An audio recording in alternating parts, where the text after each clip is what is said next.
ของมักจำเด้อโน้ยคือบ่ไปเอาจักเทื่อคือหาอยู่แต่คือหาอยู่ติไปแต่ว่าต่างโน้ยเอาสมโน้ยที่ทูแต่เฮือนคือมื้อกายมายามใดก็ทูแต่เฮือนพี่น้องเอ้ยมื้อนึง2เทื่อพ่อโอ้ยจะแม่นดุเป็นมันเนาะเทื่อนอนมาหลับกับก่อนนอนอีกโน้ยได้เฮือนงามเนาะพี่น้องเอ้ยเที่ยวรอบเนาะใช้แปะกบใช้แปะกบนี่จังว่าลุงเฮิมขึ้นมาแล้วประจักพี่น้องเลยบ่เห็นลุงเฮิมเฮิงแล้วบ่เห็นลุงเฮิมเฮิงบ่หาก็เห็นมือไปห้องหมอมื้อนั้นอ๋อหาเห็นมือไปห้องหมอมื้อนั้น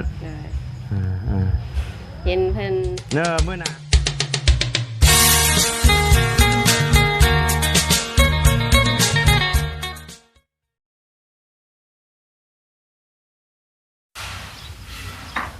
เนาะพี่น้องเลยเปิดคลิปเปิดภาพมาบัดนี้กับพี่เด้อพี่น้องเด้ออยู่ทางบ้านดงบางยางเป็นบัตรของบ้านของบาไลนี่เองเนาะพี่น้องเลยทางสร้างเพิ่นเนาะมาลงมือเด้อพี่น้องเด้อเทพื้นเทนี่เทมองไอ้ช่างเนี่ยเป็นเอิญนะเนาะพี่น้องมาลงมือได้2-3 มื้อแล้วพี่น้องแต่ทางบาไลก็ยังบ่ทันได้อัปเดตให้พ่อแม่พี่น้องได้เบิ่งอยู่เนาะพี่น้องเฮ็ด4-5 คนพี่น้องไวเยอะแล้วพี่น้องลงมือเฮ็ดเลย10 ล้านพี่น้องทางสร้างเพิ่นเอาเนาะทางชาวบ้านเพิ่นเก็บเงินกันเฮือนละ200,000พี่น้องบ่ฮู้ว่าสิพอหรือบ่เนาะเพิ่นเก็บเงินกันเฮือนละ200,000กีบพี่น้องเพื่อมาจ่ายค่าสร้างนี้พี่น้องเทแรกเพิ่นอยากได้13 ล้านพี่น้องแต่ว่าทางบ้านนี่ขอนำเนาะขอนำ10 ล้านเนาะเอาก่อนอื่นก็กลับทักทายสบายดีเด้อพ่อแม่พี่น้อง FC เบิร์ดสุขุสู่คนบ่ว่าสิอยู่ในและต่างประเทศก็ยินดีต้อนรับเข้าสู่ช่องบ่าวไล่คือเก่าพี่น้องพบเจอกันมื้อนี้ก็บ่ทันได้ไปซ้ายพี่น้องเอ้ยมื้อนี้ก็ว่าสิเดินทางขึ้นเหนือเด้อเนาะพ่อแม่พี่น้องเอ้ยสิเดินทางขึ้นเหนือมื้อนี้แหละพี่น้องเอ้ยเดี๋ยวท่าทางลุงเฮิมเพิ่นก่อนพี่น้องเอ้ยเดินทางขึ้นกับลุงเฮิมแล้วก็บ่ฮู้ว่าสิมีไผได้ยินมาทางบ่บุญบ้านป้าก็สิขึ้นเนาะพี่น้องเอ้ยขึ้นสิขึ้นน้ำกันบ่ได้จังใดเนาะพี่น้องเอ้ยพังเมืองก่อนเนาะขึ้นกับบ่เสียงบ่บุญบ้านป้าเพิ่นเนาะพี่น้องขึ้นเหนือก่อนขึ้นเหนือก็แบะมาอัปเดตทางบ้านเฮือนสแตลให้พ่อแม่พี่น้องเฮาได้เบิ่งได้ชมน้ำกันก่อนเนาะพี่น้องเอ้ยบัดบาอารามเฮากันนี่แหละพี่น้องเอ้ยกำลังสร้างเนาะก็ยังขาดได้สิ่งได้อย่างอยู่ดอกพี่น้องเอ้ยเป็นลูกตอกลูกติ่งเนาะลูกติ่งก็ขาดพี่น้องขาดลาย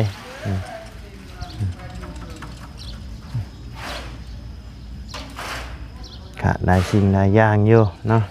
เอาโอเคซะเนาะพี่น้องเดี๋ยวเข้าไปเบิ่งทางสาวแตวเพิ่นก้อนพี่น้องเลยไปพี่น้องเฮ็ดยังอยู่เลยเนาะ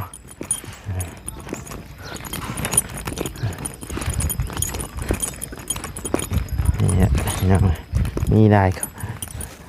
คนเมื่อวานนี่เนาะพี่น้องเลยที่ว่าได้เอารูปหน้าปกลงคู่กับสแตล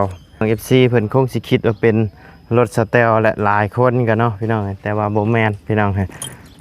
ว่าไล่ชื่อเข่ามาให้ทางสแตลเพิ่นพี่น้องมื้อนี้ก็ได้เด็ดผักเสียนมาผากสแตลเพิ่นพี่น้องของมักเพิ่นบ่าเนาะให้เพิ่นไปเอาเพิ่นก็บ่ไปจักเทื่อเนาะบ่มีเวลาไปเนาะพี่น้องทุจ้าไว้ทุจ้าไว้ทุจ้าเด้อใช่แม่เจ้าไปใช้น่ะน้อยขี้โมกออกแล้วหัน เป็นวัดบ่อืมเฮ็ดยังอะนะโอ้ยตากหมังม่วงอีกแล้วเนาะเฮ็ดนาซ้ำเก่า เลยนาช อื กัน ม สบายดี โดยสบายดีเจ้า สิขึ้นเหนื่อยบ่ แม่นบ่สิขึ้นเหนือมื้อนี้แหละมา2-3มื้อไปอีกแล้ว ใช้2-3มื้อมาหลายมื้ออยู่ได้รอบนี่ ยายเว้ยอยู่ว่า โดย ไปออกไปใส่ เอาของมักเจ้านี่ ของมักจำเด้อ โดย ขึ้น คือบ่ไปเอาจักเทื่อ ขึ้นหาอยู่แต่ ขึ้นหาอยู่ติ ไปแต่ว่าตาก โดยเอาสม แล้ว โดยที่ทูแต่เฮือนคุมื้อกายมายามใดก็ทูแต่เฮือนพี่น้องเอ้ย แล้วช่องเสือ เนาะมื้อหนึง2เทื่อพ่อโอ้โหจะแม่นดุเป็นมันเนาะ เสือนอนมาหลับกับก้อนนอนอีก โดย ได้เฮือนงามเนาะพี่น้องเอ้ยเที่ยวทูแต่เฮือนอันกวนเมื่อวานนี่เห็นบ่ โดย จักหม้อ2หม้อบ่นี่นะอืมอันมันแห้งนี่ก็ไอ้พับใบห้ำใบคือห้ำกอกยานี่บ่ บ่ปะนำมันนี่เลย ปะเลยอย่ามาเฮ็ดเป็นไอ้ม้วนเป็นม้วนไว้ ปะไปอยากก็แกะเอา ปะไว้คานี่เด้อ เลยแล้วเราก็ปิดไว้ มันฮ้อนมันเฮาใช้โฟมนี่มันบ่เปื่อยบ่โฟมนี่ซะเตียวหรือว่าท่าให้มันเย็นก่อน บ่เป็นเอง ต้องท่าให้เย็นก่อนเนาะโอ้ไปยับไปผู้ไปไฟมานรถชาบุญบ่เฮ้ยโมแมนรถชาวแมนรถชาบุญบ้านเฮาบ่แมนบ่ แม่บุญ โดยมีแต่ล่างก่อนเด้อสั่งเอาไปตากหรือว่าคั่นเลยบ่ ล้างแล้วก็เอาน้ำเกลือใส่ เนาะเนาะพี่น้อง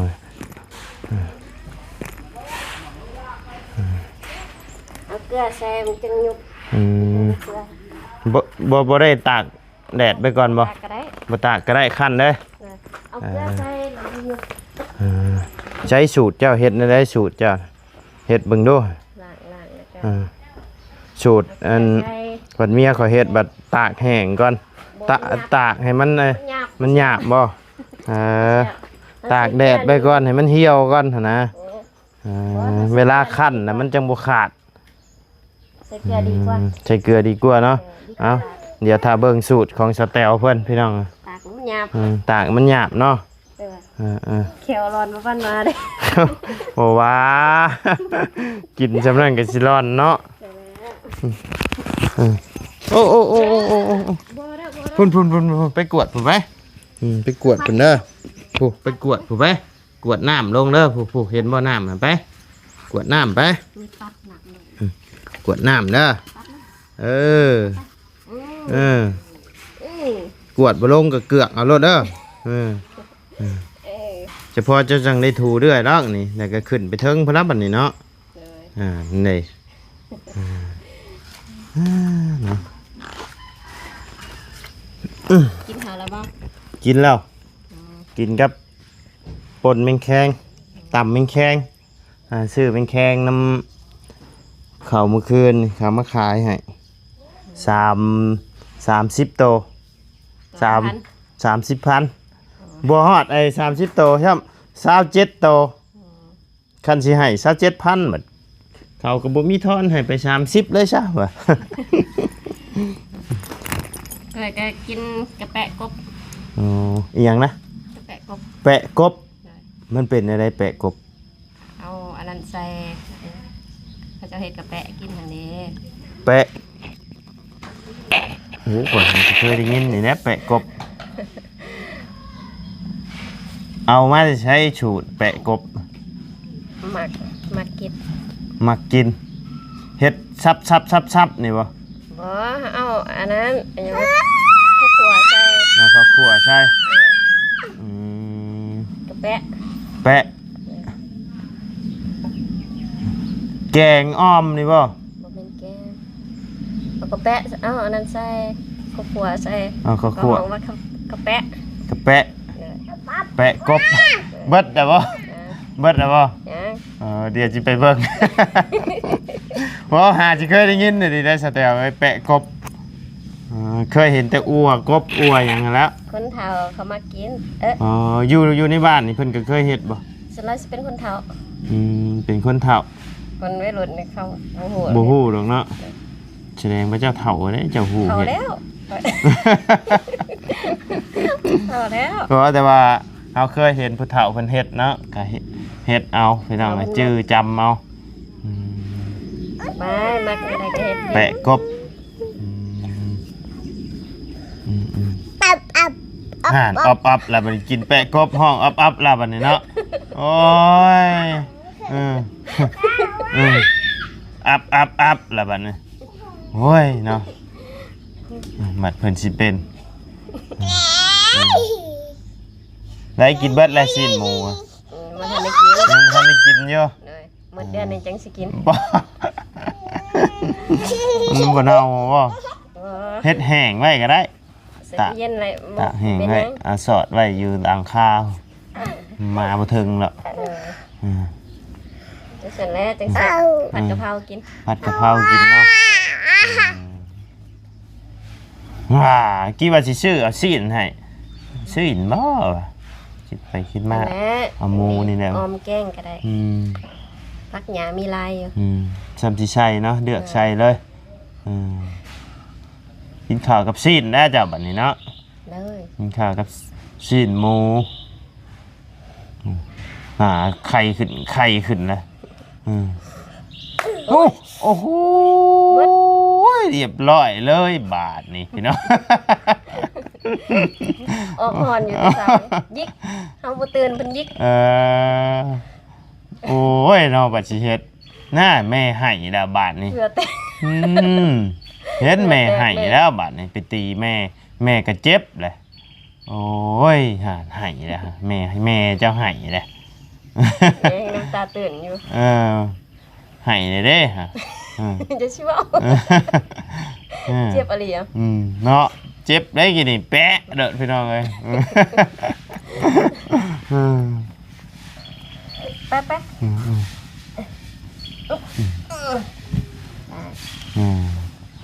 โยนรถมันไป ตีแล้วก็มาปลอบใจแม่บ่บัดนี้โอ้วันนี้เฮ็ดอีช่างบาดนี่บ่มีดอกกินหมดแล้วโอ้ยเนาะ ไปเอารถคุณไปเดี๋ยวเขาสิเอารถนะ ใช้รถงามเจ้าอยู่ใช้รถงาม ไปเอา เจ้าร ถหน่อยไปไปเอารถหน่อยอยู่ห้องคุณไปเด้อลงมาหน่อย แล้วขึ้นเก็บเบียกเก็บงานอยู่เหนือก่อนสแตลจัก2-3 มื้อก็หวนตาวกลับคืนลงมาคือเก่าแหละไปมาๆนี่อยู่นี่แหละ ดีข่าวดีหลายคนอยู่เต้ ฮะ ทางเหนือ ก็มีโยน้อยมีหลายโย ดีใจนะ น้อย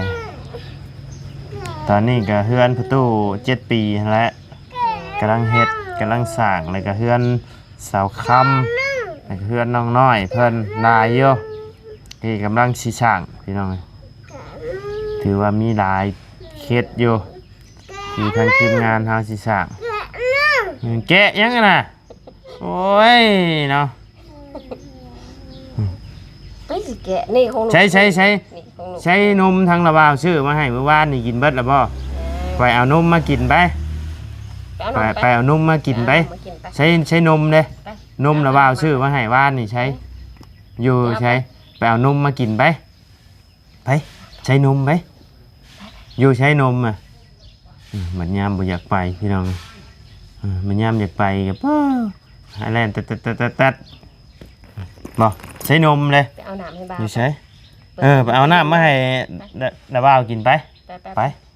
เอาน้ำมาให้ระบ่าวกินไปโอ้อยากน้ำเย็นเด้ไปเอาจึงหน่อยจึงหน่อยไปเบิ่งแปะกบพี่น้องเลยก็จะเกิดมากันยังไม่เคยเห็นแปะกบอยู่ สิครบบ่ฮะ คันแขว ครบแม่ก็เจ็บเด้เจ้าแม่จะตายเจ้าสิอยู่น้ำไผบัดนี้เจ้าครบ อยู่คนเดียว อยู่ผู้เดียวฮะคือบ่อยู่ซะตีแม่เจ็บได้อืมแม่เนี่ยจะตายเจ้าบ่ได้อยู่ผู้เดียวอิหยังบัดนี้ให้เลยป้าไปเบิ่งแปะกบไปเป็นอะไรแปะกบนี่ไปเอานมไปเอานมไปกินนมเด้อเบิ่งต้องเสร็จต้องถูก่อนกลางคืนพี่น้องเพิ่นมื้อหนึง 4-5 รอบเนาะใช้แปะกบครับใช้แปะกบ แต่ก็เล็กแม่จะดู แปะกบเบิ่งออกเบิ่งแจ้งนะโอเคโอ้เอามืออะไรจับนี่เอาใช้ถุงชงนี่เอามาโอ้เอาโอ้มาเพิ่นอยากให้น้ำพี่น้องโอ้ขอบใจเด้อขอบใจโอ้ยนะขอบใจเด้อเบิ่งก่อนแปะกบพี่น้องอันใส่หน่อไม้ส้มน้ำบ่แปะกบมีไข่อีกเนาะเด้อซีมึงเด้อโอ้คือเป็นตอนอยู่จะไม่ได้ใช้พริกบ่ไม่ได้กินพริกเพิ่งนะบนมันบ่มีหรือว่าเจ้าบ่กินบ่กินแค่ลูกอ๋อซีมึงก่อนนะทำไมชื้นเนี่ยมันก็คล้ายๆอ้อมนี่แหละเนาะแต่ว่ามันข้าวขั่วลายเฮ้ยแทบอยู่แปะกบพี่น้องแพงนะวันนี้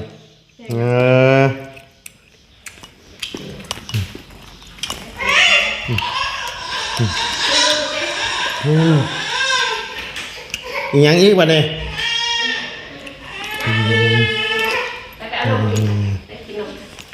เฮ็ดอยู่นี่บ่กับข้าวกับน้ำมันนี่เบิ่งเขาอ่ะฮะเบิ่งเขาอ่ะข้าวยังเขาอันนั้นนะข้าวที่ชื่อว่านะมันเป็นได้ไดเบิ่งแล้วงามเลยทีละมันคิดได้ว่าจะแตวเบิ่งฮะเพราะว่ามันคิดได้ดีประจักษ์พอก็บ่ได้เบิ่งมันงามบ่หรือคิดได้ว้าวแล้วนะเบิ่งน้ำกันมาเบิ่งน้ำกันอ๋อที่ว่ามันมุนนะบ่อันนี้ตัวมุนน่ะเพิ่นตักแถมให้ทั้งเทิงเลยเชื่อสแตลเลยตัวเพิ่นแถมให้ทั้งเทิงเจ้าคนลงไปทั้งรูปมันสิมีอยู่ก็ได้แล้วแบบว่าเฮาผสมใส่กันเด้อข่อยดื่มบอกเจ้าอย่ามามุนมันกระชอกบ่ได้มุน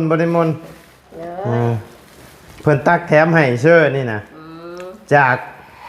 ไอ้50 โลเพิ่นก็ตักเป็น50 ปลายโลนะเพิ่นแถมเชื่อคิดว่ามุนดิบ่ได้มุน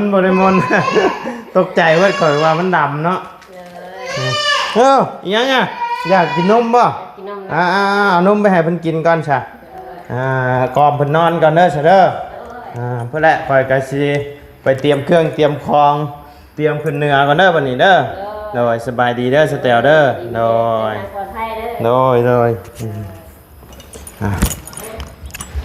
ไปพี่น้องเลยเดี๋ยวทางบ่ได้ก็สิได้ขอจบคลิปลงไม่เพียงสำนี้กันเด้อพี่น้องเด้อขอบบุญขอบคุณพ่อแม่พี่น้องและ FC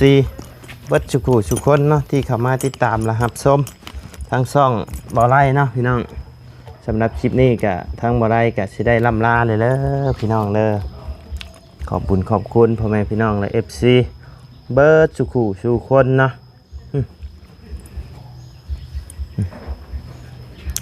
กระดูกอันแปะกบสแตลพี่น้องหมักม่วงยังอ่ะโอ้ยาแล้วสแตลเลย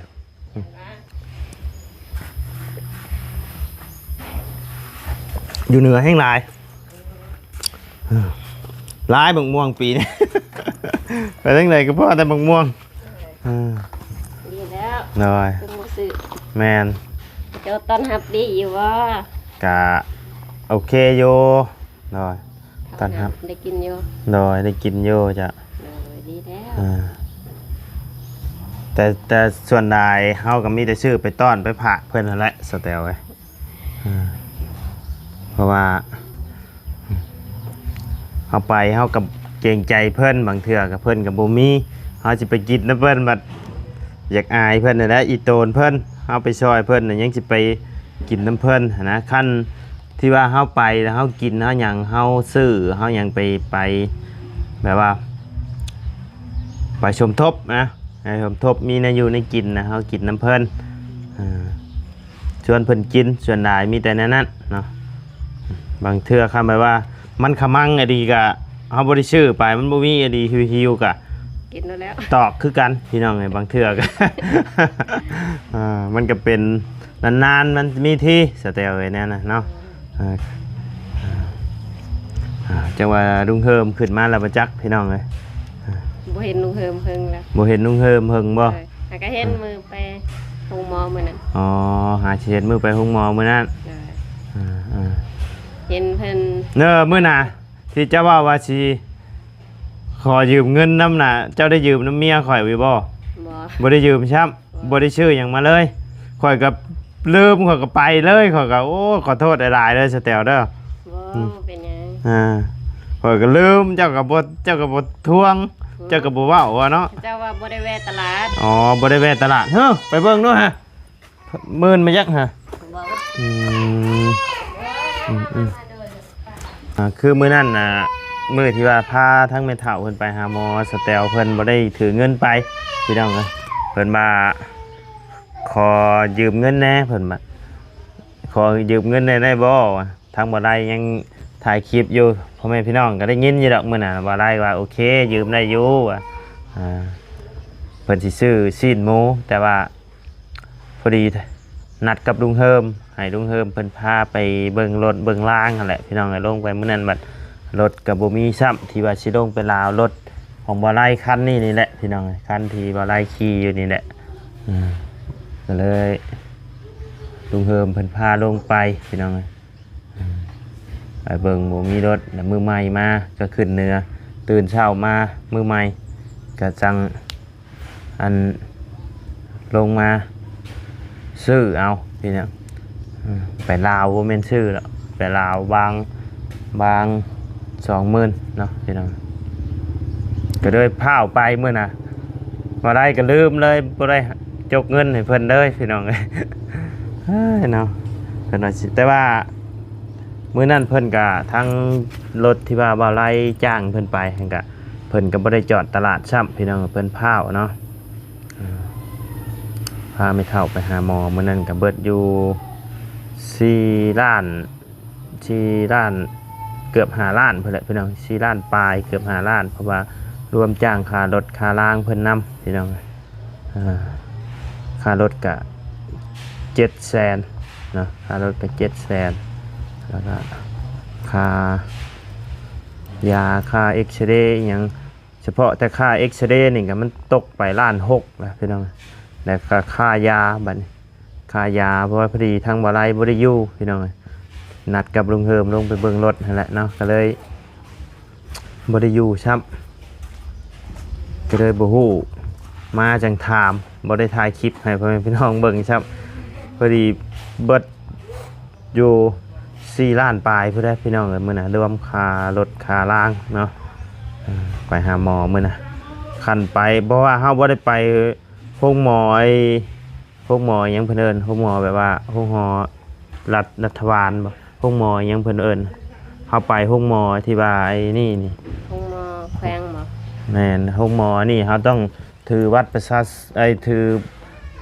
สัมมโนถือสัมมโนแล้วก็อีหยังไปแล้วก็ไปเรื่อยแหละพี่น้องแต่มันบ่เศร้าเนาะแล้วเฮาก็เลยต้องไปมองนี้เพิ่นว่ามันดีมันเศร้าแต่จังไปแพงก็ย่ามันบ่เฮาเสียเทื่อเดียวแล้วเศร้านะพี่น้องเอ้ยเสียเทื่อเดียวแล้วเศร้าก็ตัดสินใจไปเนาะ มาก็คือว่าเห็นนั่งเห็นคานเห็นตูดไปได้แล้วพี่น้องเลยแต่ว่าย่างไปก็ล่มเป๊ะคือเก่าพี่น้องเลยย่างไปก็ล่มเป๊ะคือเก่าขายยังขายมักพริกดิบโอ้ยจะแตวเพิ่นว่าเพิ่นบ่ได้กินมักเผ็ดเพิ่นบ่ได้กินเผ็ดแล้วน้อยบ่เป็นกินเผ็ดจ้ะสบายดีเด้อแม่เด้อน้อยถุงเท่าไรน่ะถุง10,000อยู่ในเฮือนก็มีอยู่สแตลเพิ่นสิเอาอยู่บ่เอาหมกพริกอยู่บ่สแตลเอาหมกพริกดิบอยู่บ่ฮะกินอยู่บ่หมกพริกดิบนี่เพิ่นมาขายหมกพริกนี่มีอยู่อ๋อน้ำสวนมีอยู่พี่น้องช่วยเหลือบ่ช่วยเหลืออีกบ่เป็นนั่งก็มาช่วยเหลือบ้านป่วยนะบ่มีคนฮะคนยากคือบ้านป่วยช่วยไผอ้าวทุกคนยากคนทุกคนยากติมันบ่อึดดอกแหมเนาะได้โอเคสำหรับพี่น้องสำหรับคลิปนี้ทางวาไลก็สิได้ขอจบคลิปลงไว้เพียงสำนี้กันเด้อพี่น้องเด้อขอบบุญขอบคุณพ่อแม่พี่น้องและ FC เบิร์ดสุคนเนาะที่เข้ามาติดตามและรับชมทั้งช่องวาไลพาลุยเนาะพี่น้องสำหรับคลิปนี้ก็ล่ำลาเด้อพี่น้องเด้อสบายดีเด้อเนาะไปพี่น้องเอ้ย